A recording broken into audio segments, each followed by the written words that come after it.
Hey friends, hey family, welcome back to the channel. If you're new here, my name is Crystal Blue. I do Christian content and I also do what's called the Word of the Day.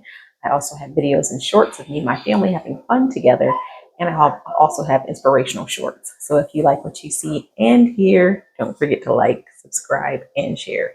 For those of you returning, happy hump day. And if you're a working person like me, I know you're excited because tomorrow we have off for Juneteenth.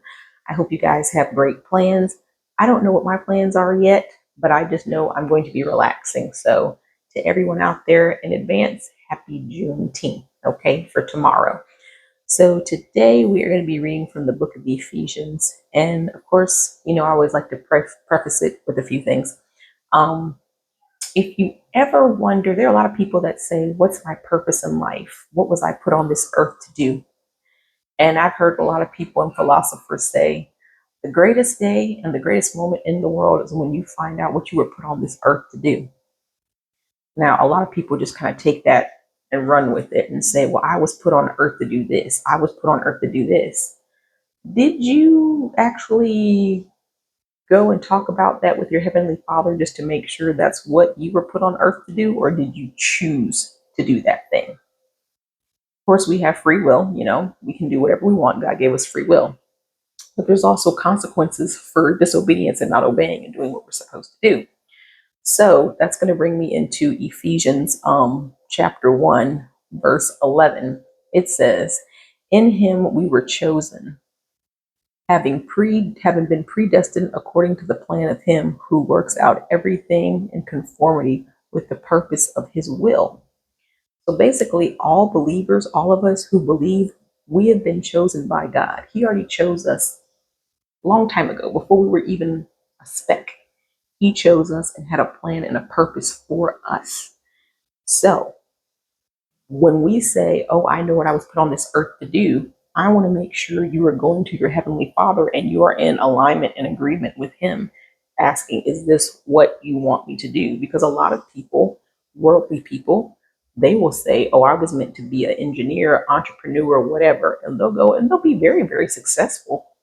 That'll be great, but it might not necessarily be what God's will was for them, because a lot of people, it's all about me, what I want to do.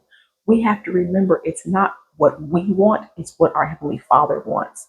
His will be done, not ours.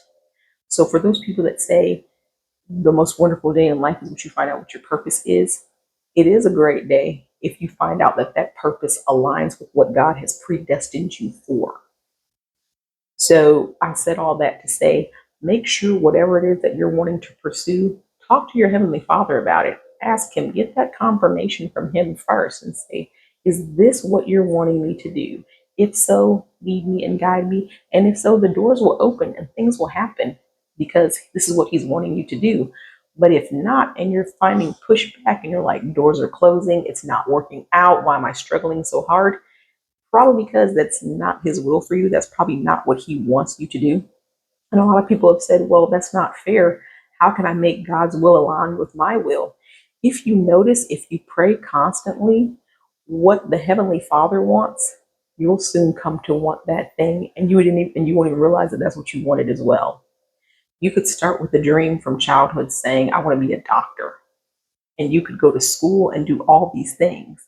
But as time would go on, things would change, and you're wondering why this isn't working out. If you align yourself with God and pray and speak with Him, He'll show you what you're really supposed to do, and then you'll find out that taste for whatever it was that you thought you want to do, it'll go away, and you'll come into alignment and want what your Heavenly Father wants for you. So I think a lot of people, I've heard them say, well, what if I don't like what I'm supposed to do? You will come to want what your Heavenly Father wants for you. It's all about being in alignment with the Word and His truth and what He has for you. Again, we were predestined.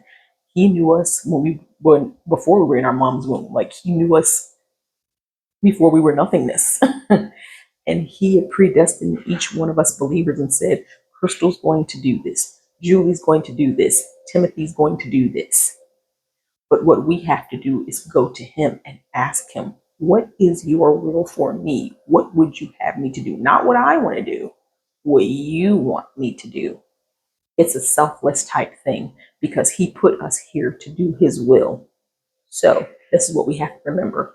And I'm not saying you can't pursue your dreams, but make sure whatever your dreams are in alignment with he wants you to do. Because at the end of the day, if you're doing his will, he's going to get all the glory for it. And that's what it's all about. All right. Again, this was from Ephesians 1 and 11. Again, like I always say, don't take my word for it. Read it yourself. Make sure you're in alignment with what his will is because he's already called you to do it. He's predestined you for it. So it's automatically going to work out and those doors are going to open for you because he said so. And that's how our Heavenly Father is. Whatever it is that we ask in his name, he will give that to us. All right. So I hope this blessed you guys. Again, Ephesians 1 and 11. Read it for yourself when you get a moment. I will not be doing a word of the day tomorrow because I will have a day off again for Juneteenth. I hope you guys enjoy yourselves. I love you. Be blessed. And Lord willing, I'll see you guys back here on Friday. Bye bye.